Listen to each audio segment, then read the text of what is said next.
नवा वीडियो पे नेलकान आपे जोतो को इन और आले नवा अल्फा और ओमेगा संवाद टीम से खोज जीसु मरांग जय मसीह की ईश्वर बाबा आया कथा अंजम लगी और उना कथा को मन अंतर रे दोह कती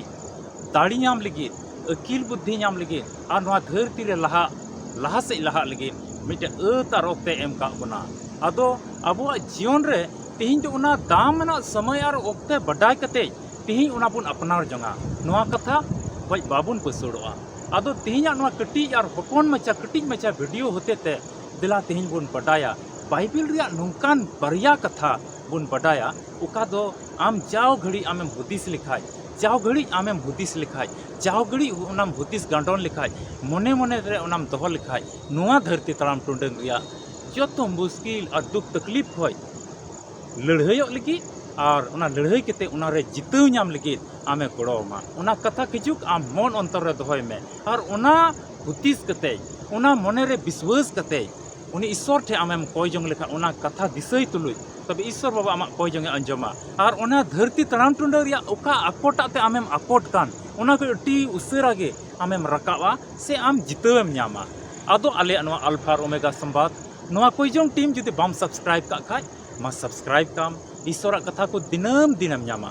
और नवा अल्फा और ओमेगा संवाद तो मिटे कोय जंग टीम कना और नवा रे दो 24 घंटा आ पूरा बछर कोय जंग रिया देवा सेवा सर्विस चलाक कना आदो तिहिं आमा घरोंज रिया जरूरा को आमा जीवन रिया जरूरा को आमा धरती तड़ाम टुंडंग रिया आमा जरूरा को से मुश्किला को लगी आमा नेहर जुदिम दोहय खा उना टीम रे मा आम सेले दड़िया आदो आले नवा नंबर रे फोन कते आम बडाय जंग में उना टीम रे चिलका सेले दो होया जेमन आम हो आमा नेहर कुम दोह दड़िया और आले टीम से खोज आमा मुश्किला लगी आमा जरूरी लगी ला कोय जंग और ईश्वर दो आमा घरोंज रे अपेया घरोंज रे अटी मरांग हाहाड़ा कमी उदुग और जितवे एमा आदो तबे बांग बिलम कते दिला वीडियो दो लहा से बुन न्याला आदो इन लई किया नवा वीडियो एहब लहा रे इन लई किया नवा वीडियो तो उनको लगी कना ओकोय तो बाइबिल रे कथा को विश्वास कान ओकोय तो प्रभु यीशु मसीह को गुण मनाव डबो जोहाराय कान एकेन उनको लगी कना आदो तिहिं आम प्रभु यीशु मसीह बाम गुण मनाव डबो जोहाराय कना बाइबिल रे कथा बाम पतिया कना तबे आम लगी दो बांग कना माम ठे नेहर मिना आम ठे रिक्वेस्ट मिना नवा वीडियो को मा ओचो में दिला वीडियो लहा से नेल में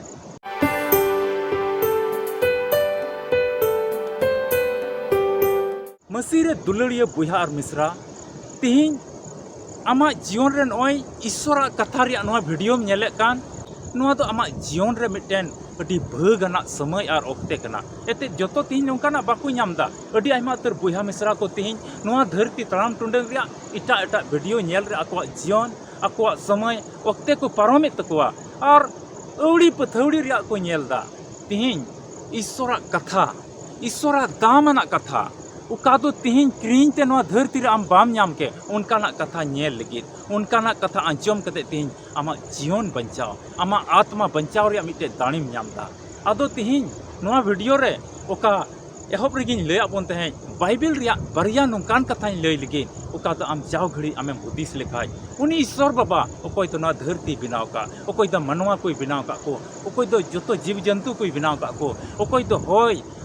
बनाव का ओकोय तो दारी बुरुई बनाव का और नवा धरती रिया तिना मोज मोज जिनिस और जतो जिनिस उनीगी बनाव का उनी होते तिगी सिरजेव कना जतो आतो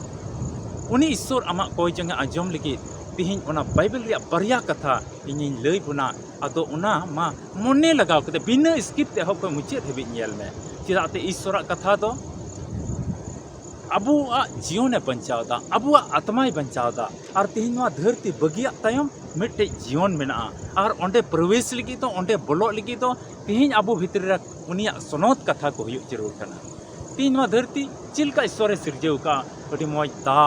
अडी मोज घास को अडी मोज होय को दारी को अडी हरियर की नवा धरती बनाव का मिता में अडी मोज आते गोटा बिढ़ाए सजाव का तिहिं अबो मनवा जीवन उनकाना कान गया उनिया कथा कोते उनिया देवा सेवा कोते उनी ओढ़े सिरिंग कोते और उनिया देवा सेवा कोते उन मिमी होड़ को गोड़ोक से कोते अबुआ नवा मनवा जीवन बुन सजाव लिखाय सरी ईश्वर दोय खुशी कना बाइबिल रे कथा दो तिहिं नोंकाना कना एते उना कथा तिहिन दुख खोय अबुय वारे बोना उना कथा तिहिन रुआ हासु खोय अबुय बंचा बोन कना आर नुआ धरती रे ओकाटा जीवन रे अपनारा व्यक्तिगत जीवन रे बोन संघर्ष कान उना को जितव नाम लगे धरती रे मुश्किल को बर्दाश्त लगे से सहाव शक्ति को नाम जोंग लगे तिहिन उना ईश्वर कथा अबु दाड़े मा बोन कना एते ईश्वर कथा जुदि अबु मनवा जीवन रे जुदि बांग तहन का मिट्टी मसीही बुहा मिश्रा होई कते मिट्टी क्रिस्तान बुहा मिश्रा होई कते उनी तो जितव नाम दो मुश्किल गया बाय जितव दड़या ते बाय लहा दड़या उनी रे ईश्वर कथा जुदि बांग तहन खाय आदो तिहिन आम चिलिकानी कना उना तिहिन तो आम हुदिस में काटोन एते ईश्वर मेंदा ईश्वर मिमिट कथा दो तिहिन नोंकाना कना अबु रोग बिघिन को बंचा बोन कना ईश्वर का मिमिट कथा दो तिहिन नोंकाना कना अबु दो उवारे बोन कना ईश्वर मिमिट कथा दो नोंकाना कना तिहिन अबु नवा धरती तराम टुंडग रे जितव बोन कना ईश्वर कथा दो नोंकाना कना रस्के मा बोन कना ईश्वर कथा दो नोंका कना अबु दो अलोक पढ़ा रे जितव बोन नामदा ईश्वर कथा दो नोंकाना कना अकिला विद्या अबु इमा बोन कना जिसाया नबी पुथी 55 हटिंग और 11 कली बोन पढ़ाव लिखा ओंडे ईश्वरे मेंदा सस्तोरे मेंदा ओंडे उनका गी इᱧ मुचा खन उंडुंग कान कथा दो हुयुआ ओना दो इन ठेन अवड़िया बांग रुवाड़ा अवड़िया बांग रुवाड़ हिजुआ मेनखान ओकाटा इन मने ले ओना गिए पुरवा और ओकाटा लगित इन कुल ले ओना गिए पुरवा सरी ईश्वर बाबा कथा उका ठई रे उकाटा कमी लगी ईश्वर ओंडे कुला उना घरोंज रे उनी होड़ा जीवन रे उना परिवार रे उनिया जीवन रे उनिया कामकाज रे ईश्वर उका मनिजों कते कुला उना उनी उना घरोंज रे से उनी मनवा जीवन रे पूरा कना ईश्वर कथा दो अवड़िया बांग रुवाड़ा ईश्वर उका मनिजों कते उना कथाय कुलदा तिहिन उना पूरा कना आदो मिता में तिहिन जुदि बुझाव हुई लंका ईश्वर कथा रे अडी दाड़ी मेना अडी सामर्थ मेना तिहिन उना पूरा मन ते जुदि अपनार जीवन रे आमेम अतांगे कान खाज तबे आम जितम नामदा आम रस्कम नामदा आम सक्सेसफुल लाइफ हुई कान तमा अवड़ी आठ अकान भिडी लिका दो बांग आठ अकान मेरम लिका दो बांग आठ अकान जीवन लिका दो तिहिन आमा दो बांग आमा जीवन दो सक्सेस आ जितव कान जीवन हुआ चेदा ते ईश्वर कथा दो उका कमी लिके तिहिन उना ठई ते कुल कान उना गे पूरा तबे तिहिन उना बरिया कली दो चेक कना ओका दो जाव घड़ी तिहिन आम इन अबु जतो को मसीरे तिहिन तिना बुहा मिश्रा को मिना पुना मसीरे तिहिन तिना विश्वासी को मिना पुना ओकोय तो सिहिन निद मसीवा हर रेबन तड़ामदा उना कथा तिहिन देला बन चीदा पहिला दो कना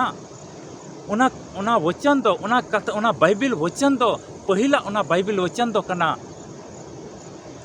सिरिंग को पुथी 23 हटिंग और पढ़ाते दो पहिल कली ओंडे मेंदा प्रभु की इंजन गुपी बन टुंटा कना प्रभु की इंजन गुपी कना चिलका तेहिन गुपी रिया झुंड रे गुपी को तहन कना आ मिटे मान लिया जुदी बुन मनाव लिखा मिटे भिडी रिया झुंड कना तबे ओंडे दो मिटे गुपी मेनाया अदो उनी गुपी दो अडी ध्यान कते नेल को गोटा बिढ़ाई ते नेल को मिटे हो भिडी बाको हंते हते कना मिटे हो बाय आट चौ को कना अटी उनको तीन जखे दा तेतांग को उनको तीन जखे जम जरूर कना उनको उकाठे को जिरा जतो रिया ध्यानदार ओना दो जतो पूरा कना तिहिन सस्तो नोय मेंदाई प्रभु के इंजन गुपी इन तो बन टुंटा कना नोआ धरती तराम टुंडग रे मुश्किल मेना दुख मेना तकलीफ मेना रुआ हासु मेना मेनखा अबुरेन जुदी गुपी प्रभु जीसु मसीह कान खाए ईश्वर बाबा कान खाए अबु तो बाबुन टुंटा अबु तो बाबुन मुश्किलआ अबु तो बाबुन हारोनआ अबु तो जहाना तकलीफ अबु जीवन रे बांग हिजुआ और ईश्वर बाय अड़ा बुना एते प्रभु के अबुरेन गड़ोई कनाय आदो ओना इते बाबुन टुंटा दिला दुसार अबुन अंजोमा दुसार दो कना फिलिपी को लिगे पौल अपोस्तला चिट्ठी 4 हटिंग और पढ़ाते तो 13 कली ओंडे ओल कना सनामा इन दाड़िया कना सनामा इन दाड़िया कना दाड़ी उचुई दिन कनी रे मेंदाई सनामा इन दाड़िया कना उनी दाड़ी उचुई दिन उनी रिगे इन जोतो इन कमी दाड़िया कना मिता में नोंडे मेंदाई अबु दो नोआ धरती तराम टुंडग रे जहाना गेबुन कमीदा उना पुरु सनाय उना जोतो हुयुक कना उना जोतो पुरु सनाय बुना उना को जितव नाम सनाय बुन कना अदो तिहिन मसीह अबो विश्वास मिना खाय ईश्वर बाबा रे अबो विश्वास मिना खाय मिंदा पुरु मन ते जदि आमें विश्वास कान खाय आम सनाम ना धरती रे कमी आम होते ते पुरा चाहे तो आम पढ़ाई क्षेत्र रे मेनाम, चाहे तो आम कमी क्षेत्र रे मेनाम, चाहे तो आम घरों चला बना क्षेत्र रे मेनाम, चाहे तो आम घरों रे कटी मचा चीज चम कमी कान घरों जहाना की चीज चम कमी कान उना जोतोआ क्षेत्र रे जोतोआ धारा से लिकाते ईश्वर तो आम उना कमी पुरव लगे आमे गड़ो आदो तिहिं नुआ बरिया कली नुआ बरिया वचन आमा जीवन रे नुआ धरती तड़ाम टुंडंग रे जाओ की दिशा दोहय में ईश्वर दो आम तीस की बाय अड़ा गडेमिया ईश्वर दो आमे भोरमा आम जोतो पुरव लगे गड़ोमा ईश्वर दो आमे दयामा अरे भोरमा और जितम न्यामा दुलड़िया बुहा मिश्रा को वीडियो तो नोडेगिन मुचादा अदो तिहिं को आम नुआ वीडियो आम जहाँ ठई को गेम नेले कान जहाँ जगह को गेम नेले कान तिहिं मसीही खरोंज रेन कान खाएम आम मा आम ईश्वर रे आमे ताम कना तिहिं नुआ बरिया कली जाओगी दिशा दोहय में और ईश्वर रे जमाड़ कान तहन में और कोईजोंग रे जमाड़ कान तहन में और धरती तड़ाम में नेलाम आम जितम न्यामा नेलाम आम सक्सेस लाइफ हुई तमा और रुआ हसू रे और मुश्किल तकलीफ रे और ऋण कुर्जा रे और आयमा रकम तकलीफ रे ओका दो तिहिं इन बई नियम चाबा दाड़िया कान ओना को जोतोरा रे आम जितो मामा और दो तिहिं को आलुम रागा और दो तिहिं को मेदा आलुम जरोया और दो तिहिं को आलुम भावना और दो तिहिं को इटा ढाई एटा जायगा रे आमा दुख तकलीफ को हड़ को आलुम अंजम कोआ गोटा आतो डाम डहई कना आमा दुख और मुश्किल लिखे तिहिं आम अटे आटेम हाय हाय बड़ाई कना तिहिं ईश्वर ठे भरसा में नुआ बरिया कली दिशा कते खिजु नुना दम दाड़िया गया जोतोआ तो आम बाम पालन दाड़िया खाय मेनका निया बरिया कली दो बार जाओगिम दिशा दाड़िया तिहिं मा बार बार ते नुआ वीडियो नेल कते नुआ ईश्वरा कथा नुआ बरिया कली दिशा कते नुआ जीवन रे नुआ धरती तड़ाम टुंडग मा तड़ाम में आ कोई जोंग रे जमाड़ कान तहन में ईश्वर देवा सेवा रे मन अंतर को झीज ताम आमा और आमे गड़ो आमा ईश्वर आम भर आरे सहई मा दुलड़िया बुहा मिश्रा को जेमन मा आमा विश्वास लेका आमा आस लेका ईश्वर आम गड़ो आरे भराम मा ईश्वर सरहाव को मा आसो कनै नुआ वीडियो नेल कते तिहिं आमेम बडाई का नुआ बरिया कली जुदी आमेम दिशा लिखा जाओगे तब ईश्वर आमे भोर मा आमे गड़ो मा जतो कमी रे जितु नाम लगिते आलिया नुआ अल्फा और ओमेगा संवाद नुआ टीम तुलु जुदी आम संपर्क सनाय में खाय नेलो कन नंबर रे मा आम हो फोन कते आमेम संपर्क दड़िया और ओना 24 घंटा और पूरा बछर कोई जोंग रे देवा सेवा रे आमा नेहर कुम दोहो दड़िया आदो चिलका सेलेदो हुआ मा आम हो बडाय जोंग में आमा आस मेना जीवन रे जेमन आम बंचा न्याम आमा आस मेना जेमन सुलूक एम न्याम आमा आस मेना ईश्वर जेमन आम जायजुग जीवन एमाम वीडियो दो नोंडे गिन मुचादा ᱧᱟᱯᱟᱢ बन आर मिटे वीडियो रे मा आस कान तहन तबन पे ओनागी विश्वास कते कोई जोंग रे जमाड़ कान तहन तबन पे जे कि अबरन प्रभु यीशु मसीह अटी उसेरा होयरिमिल रे हिजुआ अबु जोतो को इदी बन लगे के मा इन आर आलिया अल्फा और ओमेगा संभार टीम से आपे जोतो घरोंच रेन को जीसु मरांग जय मसीह की।